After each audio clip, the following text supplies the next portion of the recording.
morning, ladies and gentlemen, and welcome to Living with S. I'm Sharon Mundia, and we are here at Park Inn by Radisson. Now, every so often, we dedicate a show to trying to delve deep into new careers that you may not be quite familiar with, may have heard of, but don't quite understand what their day-to-day looks like. And that's what this show is about today. We're about to meet three different individuals in completely different industries, starting with my guest, Maureen, but I'm going to let you see a snippet of what her day-to-day looks like before we get to speak to her. Take a look. Hello everyone, my name is Maureen Esther Achieng and I create apps without writing a single line of code. And today I'm here to show you how you can achieve the same, whether you are tech savvy or not, whether you studied IT or not. So let me show you how this is done. So there are plenty of low-code platforms or no-code platforms that you can leverage in order to develop an app. And one of my favorite software tools is a tool called AppSheet. So AppSheet was recently acquired by Google. So what you will do is you get to your computer. So to do this, you will need just a laptop or your phone, access to Gmail, which also has a Google Drive, and log in to AppSheet. So you'll go to your computer and type in the word appsheet.com. And then once you're on the platform, you will create an account. Creating an account is just like, so this is what you will have on the screen, appear on the screen. And then you will log in as if you're logging into your Gmail.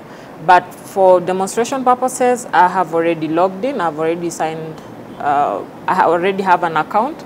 So when you log in into your AppSheet account, you will see such a platform. And then, so you have video tutorials on how you can actually create the app without coding. And then you come to this button called Sample Apps. So sample apps will actually take you to apps that have already been created, so you can model them. So what you can do is you type in, let's say if you wanted to create an app to manage property, let's say you have different properties in Nairobi, so you will just click property management app, and then there you go. So it will show you a sample app that has already been created, and then you can model. So as you can see from the screen, this is an app that has already been created by AppSheet, and we can actually copy that to suit our needs. So here you go.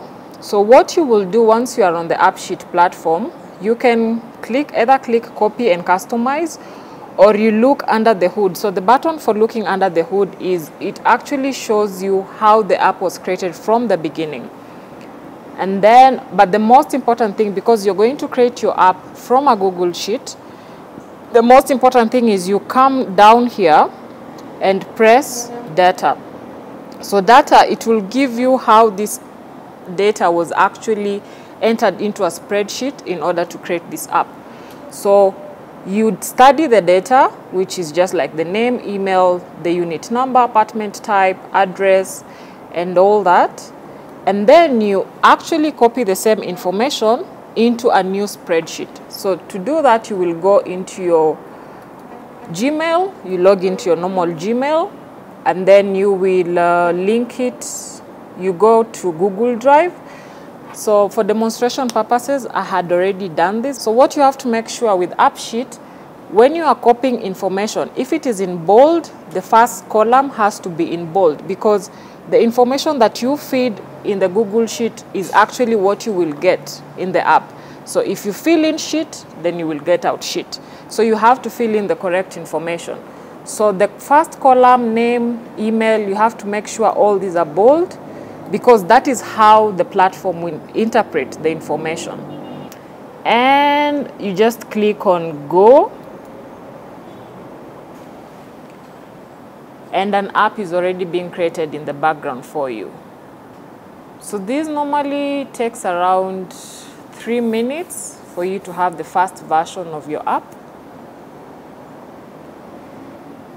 But when you're doing the sign up, you have to make sure that your Google Sheet is actually linked to AppSheet. And it's simple as just clicking on yes, or giving AppSheet permission to your Google Drive. So let's wait and we shall see the first version of our app. There you go. So after you get the first version of your app, you can always customize it depending. There you go. So AppSheet has already created a similar app for us, and we have done this without writing any single line of code. I am not tech savvy. I have never studied IT, but it is 2020. You do not need to study IT or to be a tech guru in order to develop an app. All right, and now we get to speak to you. Welcome, Maureen. How are you doing? I'm very well, thank you very much. So I have to say, when I was looking through your bio, you said something and I was like, what does that even mean? Before we even get into your journey, you said you believe that you do not need to be tech savvy in order to build an app. Correct. And I was just like, in what world? Because in my world, there's just so much coding and numbers and just, computers, and I have no idea where to start. But you believe that you don't need to be tech savvy.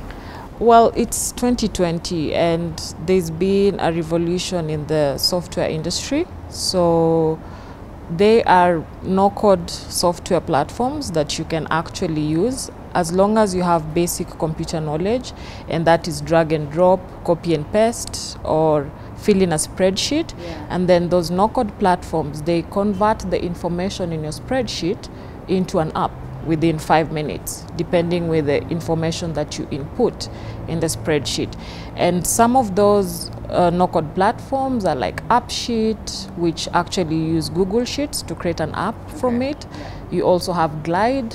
You also have Mighty Networks. You can create a Facebook app from Mighty Networks. You have... Sorry to interrupt you, but from what I understand, all you need is an idea. And access to access to a computer and internet, yeah, and the ability to just like basic computer knowledge, drag and drop, copy paste. Yeah, so it will depend with the kind of platform you use. So if you're using an app sheet, then you will have to fill information or that data into a spreadsheet, and then there's a button that you will press that will connect that spreadsheet to your computer or to the app sheet platform, and then you come up with an app. And then if you're using Mighty Networks, it's a matter of editing. Let's say if there's modern day Africa, you edit that and put S, your name. Living with S. Yeah, living with S. Yeah. And then if you're using Glide, you'll also use spreadsheets. If you're using CloudMatch, it's a matter of mixing and matching. So it all depends with the platform that you're using. Right. But you do not need to code. Like all these different I have characters. Never coded. I'm not an IT. I studied HR. And you're able to. Yes. See, that's why I love this show, because it opens up the world. Because 2020. Oh, but it's not even just been 2020. But for some time now, correct, we've been very heavy in our culture and our society, very focused on side hustles, and the fact that this feels like something that you could be doing if you just dedicate an hour or two every evening to trying to understand, because it opens up your world. So I want to now get to understand your childhood. Were you born in the era of Nintendo, Wii, like techie kind things? No. It was Bano? No, I was, Kati and the rest. I only saw a computer in campus. Yeah. Oh, okay, good. Yeah. I take comfort in that, because if you said Nintendo Wii and what, because kids these days at age 3 are able to everything. Your phone, you leave them with your phone for 2 seconds and they've accessed something and changed YouTube algorithms, games, and you're and all that. So it feels like they have this advantage, but correct. So you didn't have that growing up? No, we didn't have that. Okay, so when was your first? Oh, so you said computers in I uni. saw computer in uni, and that You weren't even studying IT? No, no, I was studying HR in Moi University. Okay. So how did you get into the tech world?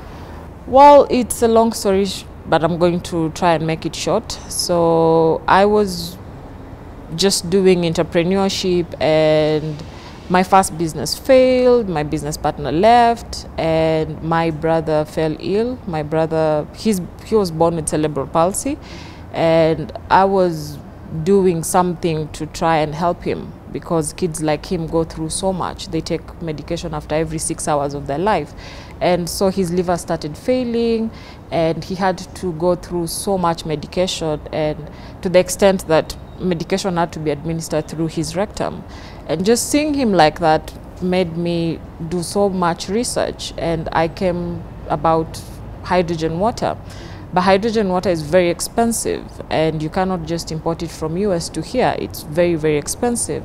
And that led me to, getting a hydrogen bottle, which you just plug it in like a smartphone, like you can charge your normal smartphone, and then you press it and it produces hydrogen gas.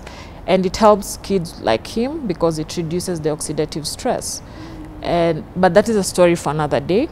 So as I was looking for investors, and like this project is very expensive, so one day I just started creating apps in order to fund my project, and that is how I got into tech. But I've never studied any tech completely, and I used so many platforms here and there, YouTube, Google, and that is how I started.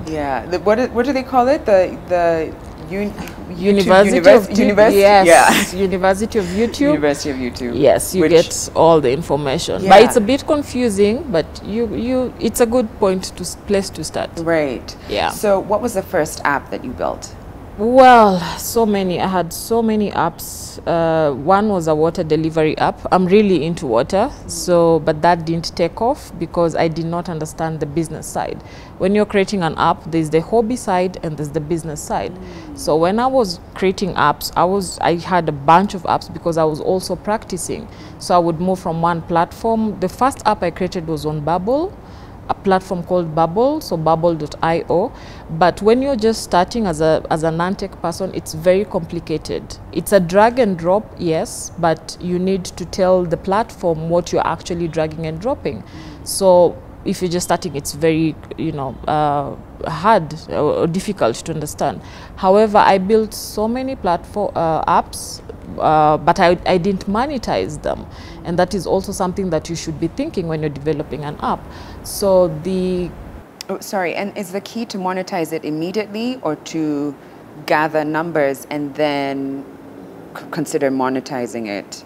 So when you want to go with the numbers, then that model works for big companies like Uber who have the numbers. But if you're just starting out, you have to think of other models. For example, you create an app and you white label the app. So white labeling means you remove your logo and you put the logo of another company. For example, if I was creating an app for a salon, I will remove my logo, my font, my information, and customize it to you and charge you for using that app.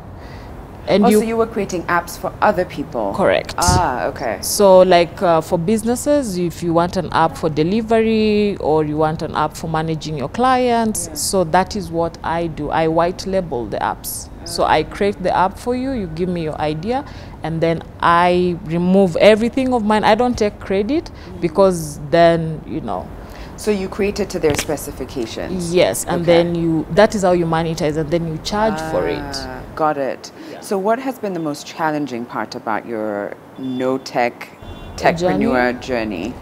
Well, the most challenging part is in Africa, because when you're using the no-code softwares, they are built to serve the developed world. For example, if you want to integrate payments, Africa, we know M-Pesa. The tech world, the developed world does not know M-Pesa. They use Stripe. So when you, as a non-tech person, if you need to integrate certain systems like messaging and all that, you have to use global platforms, which for messaging, you might use a platform called Twilio, which is also another process. But the thing is just to be patient and keep learning, because one platform is very different from another. And then it also depends with the app idea that you have. For example, if you wanted to create an Uber app to deliver something, you are not going to use a platform like Mighty Networks, because that is not how it's built. It's built to create apps like social apps, like Facebook apps. And if you want to create an app, let's say an Airbnb app, you will not use AppSheet. It's just going to take you a lot of tech. There's so much calculations you'll have to do on the spreadsheet. But you can use a platform like ShareTribe, which will give you the same app in like under 2 hours. Okay. Yeah. So on average, Correct. How much do you charge for these apps that you create for clients? You don't have to give us exact, it could be just the industry rates, the standard rates, just to give us an idea of what that would look like. So the industry rate is minimum $3,000, but that depends with the sort of app. If I was to do an Uber-like app, that is more engaging because it's a real-time app. You have geolocation, people have to know what time they're logging in, what time their deliveries are coming, and I have to be on the app every time. So that just takes too much of my time and brain. So those ones I charge more. But if you want like an app to manage your when your employees are getting in, that is easy, then that one I charge less. But the minimum standard is $3,000. Okay. And how long does it take to then create if you ask me any app? Oh, I guess you said they're all different. So if it's like a relatively easy app, how many hours are you putting into Like the that? app I created called Modern Day Africa, that was a hobby idea. That took me less than 2 hours to create. I actually came up with the idea as I was going through my mentorship with my friends from US, because they were like, what is Africa? Like, do you guys cross the road with, animals? I was like, no, we've lived here for 30 years. So their image of Africa and ours is totally different. Did they really ask you that? Yes, they did. During the, I was actually privileged enough to get mentorship from one of the best minds in the world. And that is the lady, she's my mentor, she's called Tara Reid. And we meet every Tuesdays and Thursdays and Saturdays from 3 a.m. Kenyan time to 7 a.m. And unfortunately, that's to make up for the time difference. Yeah, for the time difference. But she's really taught me a lot. I didn't just wake up and start creating apps. Even with YouTube, I would get confused. But she held my hand and showed me how this is done. But I was the only African in that training, and I said no. We Africans can do this, and therefore that is why I am here, to teach Africans, because we have so many challenges and we can solve those challenges. Right. Yeah, by creating apps. Yeah. And what's great is that Maureen has made it easy for us. If you do want to try and learn a little bit more about her world, this no-code techpreneurship journey, then you can check out her book, her ebook, and that is Beginner's Journey to Zero Code Apps Made Easy. Yes, so that will just give you a start on how to easily create the apps, which platforms to use, how do you merge the platform to your idea. Right. Yes. So the more you speak about it, the less daunting it seems. Because at the start of this, and even when I read your bio, I was like, there's no way techpreneurship is going to sound easy. But just from you speaking to me and hearing what you're saying, it makes sense, and it's like there's a structure. Yeah, exactly. Yeah. Structures to it, and that YouTube, I guess it's not to say that it's been easy for you, and I know you've dedicated so many hours, and even to hear that you're going through a mentorship journey to just improve on your skill sets. So it's not to say that it's like, oh, pick up your laptop and you're good. No. But it doesn't seem as impossible as it seemed before we started this show. No, it doesn't seem. Anyone can do it, but you just need the commitment to yourself first, and then you need the consistency, because different platforms have different ways of learning. So, and then you need to practice every day. Of course. Yeah, and before you know it, you will later on realize the formulas you will use in AppSheet are almost the same formulas you'll use in Glide. And then the drag and drop you will use in ShareTribe is almost the same that you will use in, let's say, Mighty Networks. Right. Yeah. So I kind of understand it as someone who kind of dabbles in editing of videos, it's like Final Cut versus maybe iMovies, and how maybe it might be different. But if you do understand the basics, you can go between both. Correct. Like there's an app, a waitlist app I was creating for a hospital. I won't mention which hospital. So I use the same formula on AppSheet to integrate the same app on Glide, because AppSheet was very expensive. Yeah. That is also the other thing you have to know. How much do those low-code platforms charge? Yeah. Because AppSheet was charging me $5 per user. If I have 1,000 users, that's $5,000. This is Africa. I don't have 5,000. No. All right. Well, Maureen, thank you so much. Thank you very for much. demystifying something that for a lot of people just seems like an impossible career path. But you've done amazing for yourself, and I hope this inspires you to consider, I don't know, starting your own app and designing your own app. Yeah, and creating business out of it. Amen. That's the most important thing. Yeah. There's no point of doing it without monetizing. Yeah. And my next guest is an orthopedic and trauma surgeon. I'm going to let him tell you a little bit more about his job before we dive into the interview. Here we go. I'm Dr. Wamutito Maina. I'm an orthopedic and trauma surgeon. I work here, Nairobi Spine and Orthopedic Center. We are a single specialty orthopedic group practice. We have over 15 orthopedic surgeons, all with various subspecialty interests, and it's really the first of its kind in the region, where a group of orthopedic surgeons have come together, all with different subspecialties, and are able to work together as a team. We also offer laboratory services. We have a fully fledged pharmacy and an imaging center as well, and a physiotherapy service dedicated to orthopedic and trauma. We also offer training for postgraduate students, where a postgraduate student can be attached to one of the senior orthopedic surgeons for training in various subspecialties, for example, foot and ankle, spine training. We also offer training to undergraduate students, where we give them tutorials. All right, so Dr. Wamutito, so tell me about the moment you decided to be an orthopedic surgeon. Do you remember how old you were, or where in your life that was? Yeah, I remember. I was about, I think, 26 years old. Okay. I was working as a medical officer in Cabernet. That's in Baringo County. Okay. I just finished my internship, and I think what used to happen then was the government would post you to any public hospital within the province that you are working in.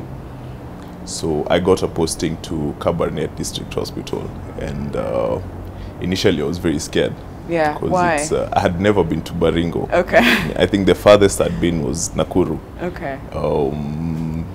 So I went there, and I mean, we had all these other specialities. We had obstetricians, general surgeons, we had physicians, but we really didn't have a plan for patients who had orthopedic injuries. Okay. Of course, the general surgeons would try and do as much as they could, but most of the time we had to refer the patients either to KNH, which is very far, or to MTRH, which was slightly closer. So that's a point at which I decided that this is the branch of medicine that you want to step into. Yeah. So at, say, age 12, what did you want to be then? Wow. I think I went through the motions cycles. like every other boy would. I think at some point I wanted to be a pilot. Okay. Then I wanted to be a computer, an IT. Yeah. So when did medicine become of interest to you? I think medicine became an interest once I was in high school. Okay. And you realized, and I realized, I think I was a bit more mature then, and yeah. How many years does it take in order for someone to be an orthopedic surgeon? In total? Yeah. Because how initially you'd have to do your undergraduate degree. Right. It's about 5 or 6 years, depending on the institution. Then you'd have to do 1 year of internship. Okay, so that makes about 6 years. Six, then seven. probably 6, Yeah. 7 years. Work for about 1 or 2 years. Okay. Before you go back for your postgraduate training now in orthopedic surgery, which is about 5 years. Okay. Okay. That's so that makes about almost We're, I 12 think, years. 12, 13. Then before you get your license from the board is another 1 or 2 years. So that's that's how long it takes. Oh my God. I don't know why I'm laughing, but I'm kind of panicking a little. That is, you have got to have that fire in your belly for you to follow in this career path. You need to be so determined and so sure that this is what you want. Because what you're saying is that it could take 15 years. Easily, yeah. 15 years. Before you have the license to practice orthopedic surgery, yeah. Oh my God, that number is, you know, insane to me, considering there's some careers in which you just need to take like and it's not to diminish them, but it's like a 9-month course, even 6-month course, and you are qualified to step into that career path. But then again, you are cutting up bodies and getting in there. So I would hope that you do take your time to understand that. So without diving too much into your salary, I would be curious to know, given that you've dedicated half your life, not you, but like an orthopedic surgeon. So if someone spends 15 years or so studying and mastering this skill, what do they expect to earn? What are the average? Is there an average salary, like minimum, maximum? Because maybe after this, there might be some people who are like, I quit today. I'm about to put in my 15 years starting now. So what are we working with? I think, I mean, of course, you need to know how much and how lucrative it is. Yeah. But generally, medicine should is not, the money is not, should not be the motivating, the motivation, because after 15 years, you probably now be, I mean, you'll be very much behind your friends who are probably did other courses, because they've been in the job market for maybe almost 10 years after you finished your initial degree. So I'll tell you what one of our lecturers would tell us. Yeah. If money is your motivator, then you're in the wrong profession.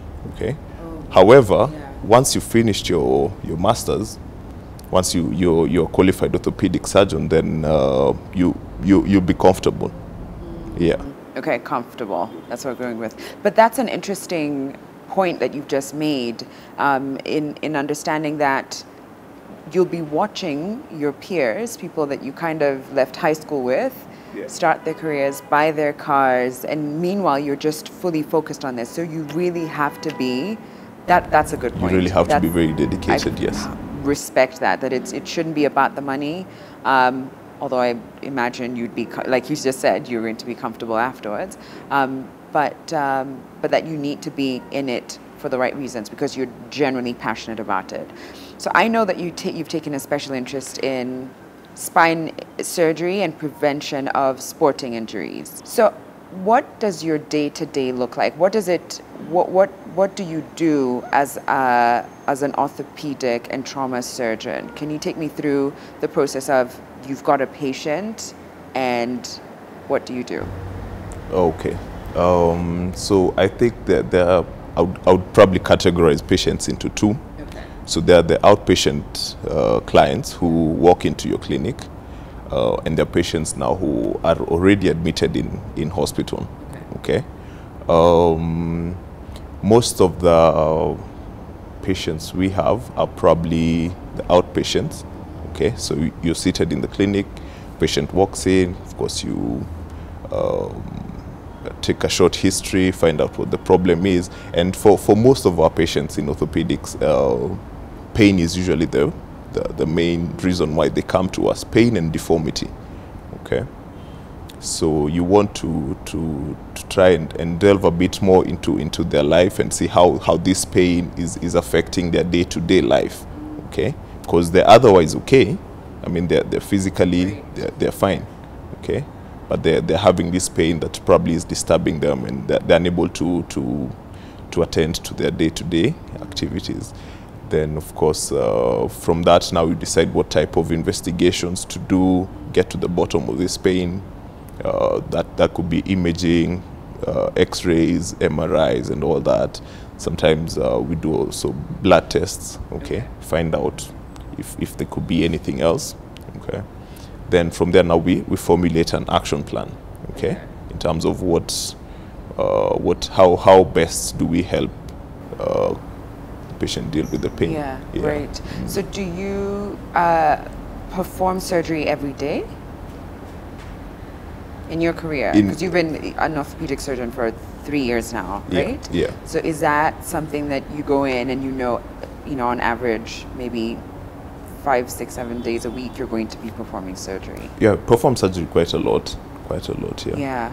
What besides a 15-year education, what else does it take to be an orthopedic surgeon? What are the other things, maybe less so hard skills, but maybe soft skills or just something different? What do you need in order to be successful at this? I think first you need the passion, okay? You need to probably understand your patients very well and understand what exactly is bothering them. Yeah. Okay, I mean, I said that the most of the biggest complaint we receive is pain. Okay, and sometimes you may be able to alleviate the pain, but you need to also understand how is this pain affecting their day-to-day activities. In that way, you'll be able to formulate a plan that doesn't always include surgery. Right. Okay, Yeah.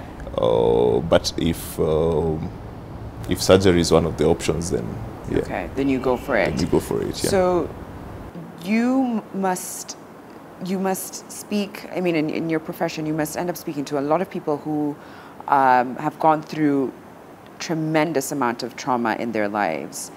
How do you make sure that you don't walk out of your office with that trauma kind of affecting you or lingering in your space, in your heart, in your soul? Have you formulated a plan in which you're able to separate? It's quite hard to separate because you're dealing with a human being, and of course most of the time you will identify with some of the challenges that they're facing, and some of the pain that they're having. So it's sometimes it's very hard to completely separate. Okay, so I would say that it doesn't affect you at all. Of course, there are times you'll think about it and you'll be empathetic and all that. Yeah. What do you find the most fulfilling about your profession? Most fulfilling is when patient comes back 2 weeks later, maybe had surgery, and 2 weeks later and they're happy. They're genuinely very happy with the outcome. Yeah, and, so that brings joy. I can imagine just knowing that you've been able to change someone's life, or you've been a part of that journey to completely shift their worlds from one of pain and suffering to alleviating that and just a calm. Wow. And pain really affects even the psychological psychological well-being of the patient. Yeah. And inversely, what do you find to be the most difficult part of your job? I think the most difficult part is when you're not able to offer a proper solution.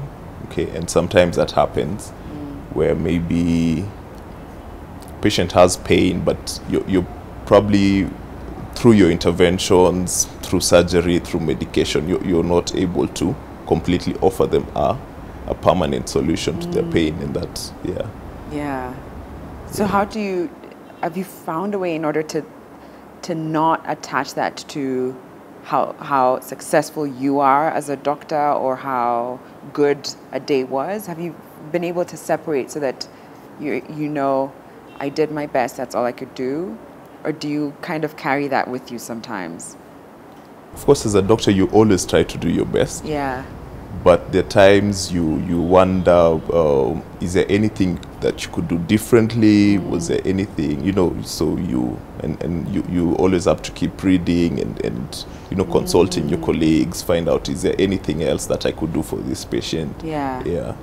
Oh, whoa. There's a heaviness or like a depth to this industry that sometimes can be, kind of glamorized as, oh, he's a surgeon. Wow. I think that glamorization sometimes takes away from how difficult and how heavy your job can be. Yeah, because patients lay all their hopes on you when they come with pain.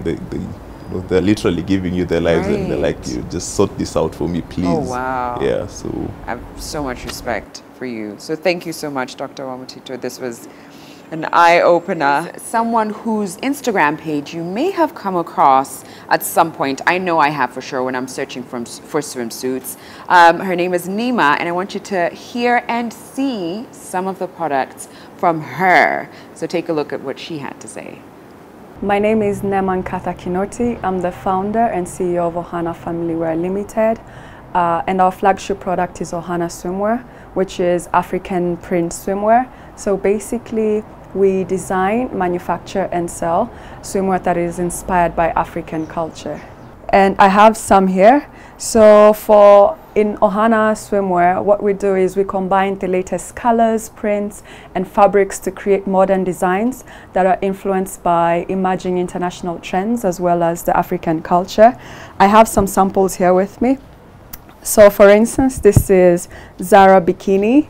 This is actually influenced by the Somali and Uganda culture. I'm not sure which one. They're still debating which one, but I vote both cultures. So we got this print from both cultures.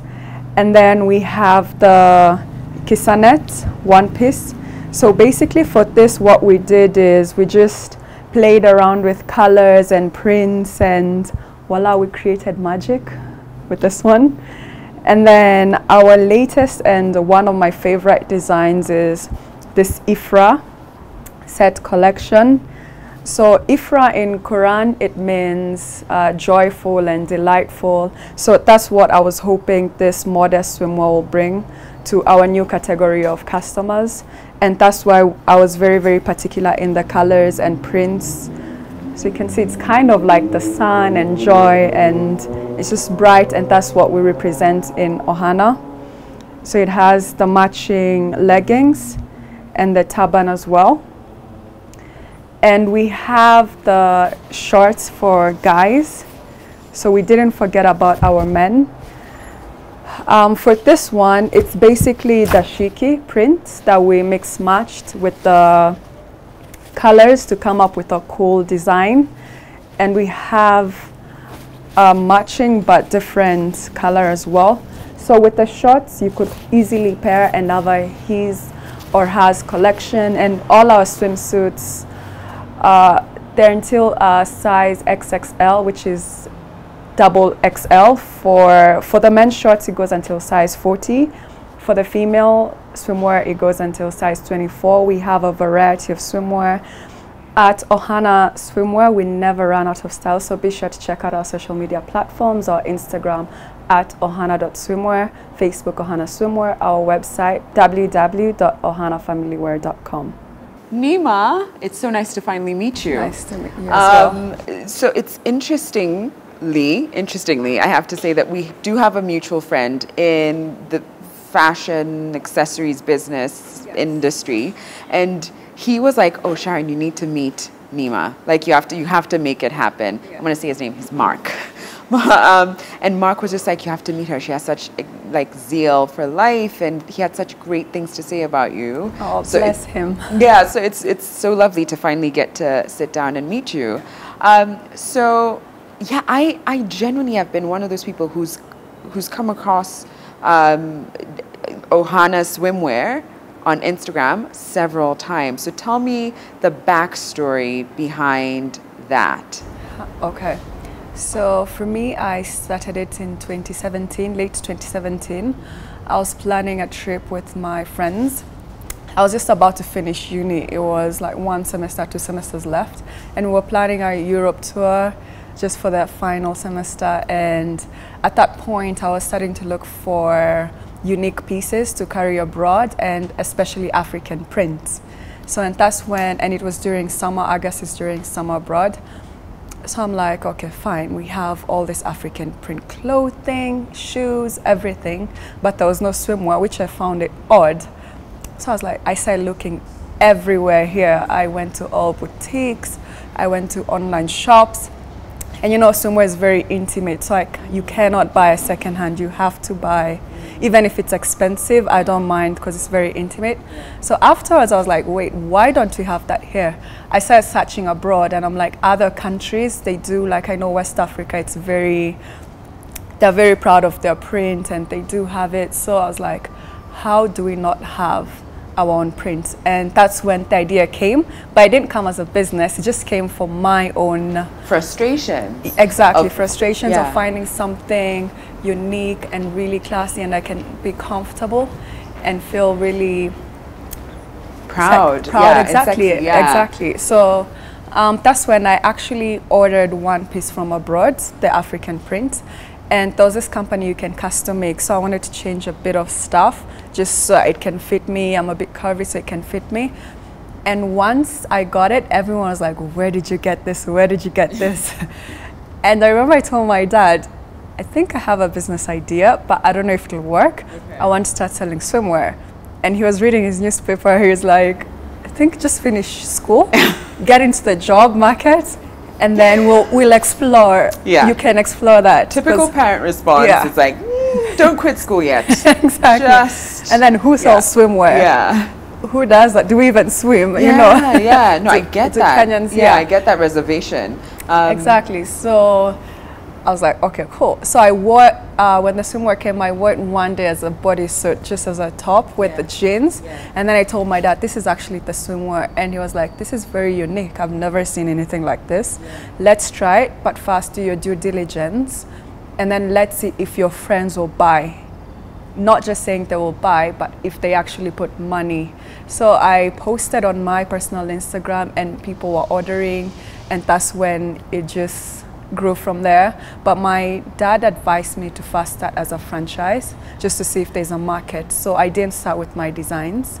I just started with designs that are already there. And then from then on, from the money I made from those designs, I started creating my own. Wow. So what were you studying in uni? Finance. So nothing to do with swimsuits or designing? Nothing, absolutely nothing. And I was working in uni in a fund management. So I used to work 8 to 5. And then because I was in USIU, you could choose your own schedule. I used to do evening classes and weekend as well. Oh my goodness. And then just to add more to your plate, you're like, I'm going to start a swimsuit business and see where it goes.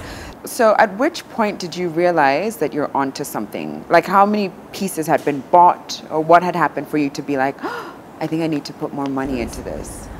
At first I was a bit reserved, but when I realized it can be a business was that same year, 2017.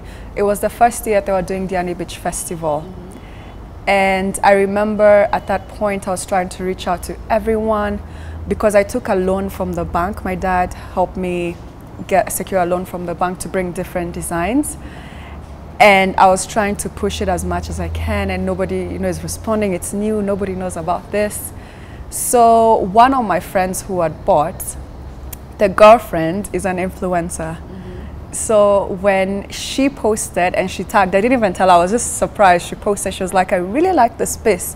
And everyone was like, where did you get it from? Where did you get? So she tagged my personal page. It's actually Elodie's on. She tagged my personal page. And I DM'd her, I was like, girl, you tagged this page. I set up a page for it.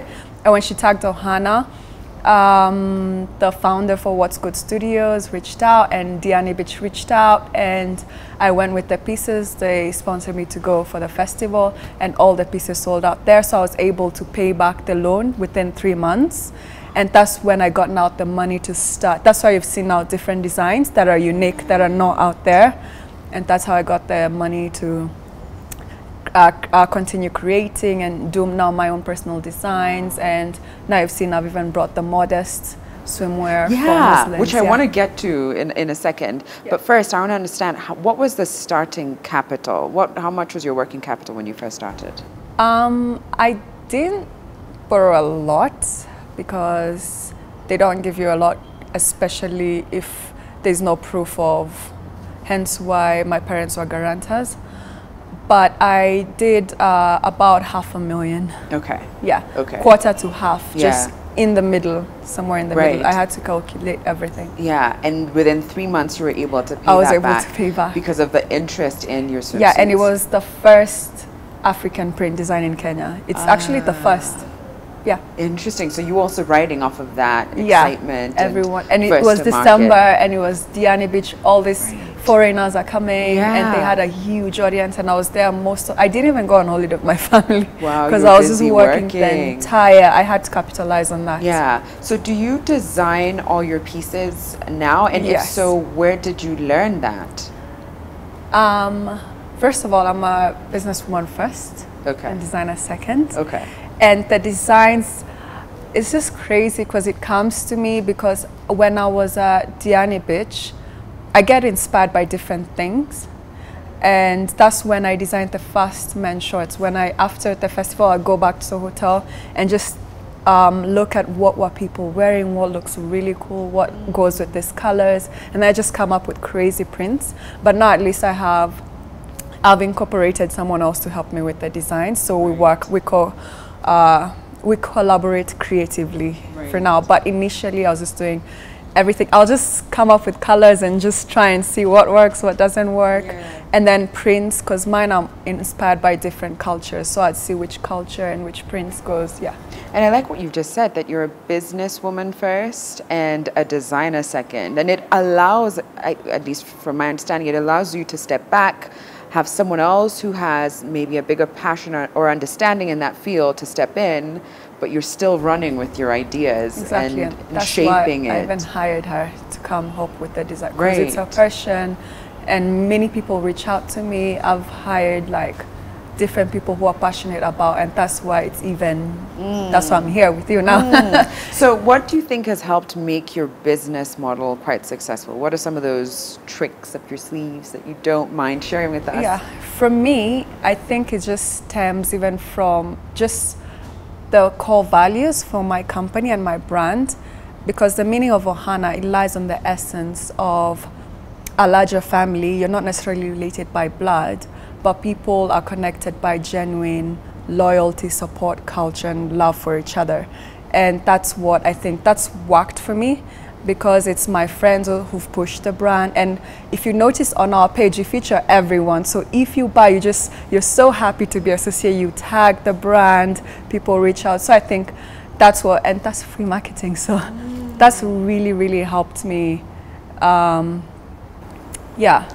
So I love that your model is kind of based off of community, which works towards even marketing, because once someone posts a picture because they love how the bikini looks and their friends see it, it's free marketing for you. It works out. What have been some challenges for you in the 3 years now that you've been running Ohana? So in the full 2 years, we're going into our third year. Mostly I'd say finances, because I'm trying to scale, and working with different brands and companies, they expect you to have they usually have huge amounts of orders. So for that, getting finances to even expand and just come up with, and also trying to keep up with, for me, I'm not necessarily trying to keep up with trends, but also people want something fresh every once in a while, so trying to keep up with that as well. Yeah, it's been hard, I get that. You just came out with a modest line, which when I saw it, I was like, this is genius, she gets it, I love it, I love it. And it's a testament to what your brand stands for, inclusivity. So what was that process like, and what's been the reception? I was honestly nervous. Okay. Because I've been studying the modest fashion for a while, And for them, they're more into darker colors. And for me, I will always stand for culture and African print because that's our heritage. You have to be true to yourself. So I was trying to incorporate the print and everything. And I actually worked with a few of the hijabis just to get a feel like what's appropriate, what's acceptable in your culture. And the reception was honestly wild because we launched it on 12th December during the holiday, and everyone was freaking out. They're like, this is an incredible, and actually there's no barakinis, African print barakinis. Yeah. Because I saw I've forgotten her name, forgive me, the fashion modest model who was posing in the swimsuits. Okay. Yeah. And she's an international model, and she's a hijabi. And she came to Kenya. She shot in Coast, and I was looking even at her designs and everything, and there was nothing African print, but her origins are from Somalia, and I was like, why not create something that even her, when we go international, she can be proud of? And oh, I love it. I remember just being like, clapping, you know, not slapping my wrist, but clapping, just like, this is genius. So where can people find your swimsuits? Okay, for now we sell on our website, ohanafamilywear.com. We sell on our social media pages, Instagram, Twitter, and Facebook.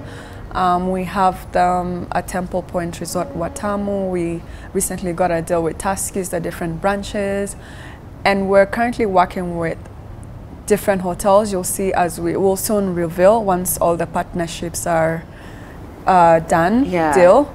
But it's going to be a Kenyan brand, and it's going to be literally in every luxury place you can think of. Oh, I love it. You know, recently I was in Diani with a friend of mine who's Muslim, and she was trying to look for a swimsuit, and he was just like, yeah, no, it's bikinis. There's nothing here. So the idea that you even have that available as an option in as many hotels, or even just Tuskys as a retail partner, I think is just amazing.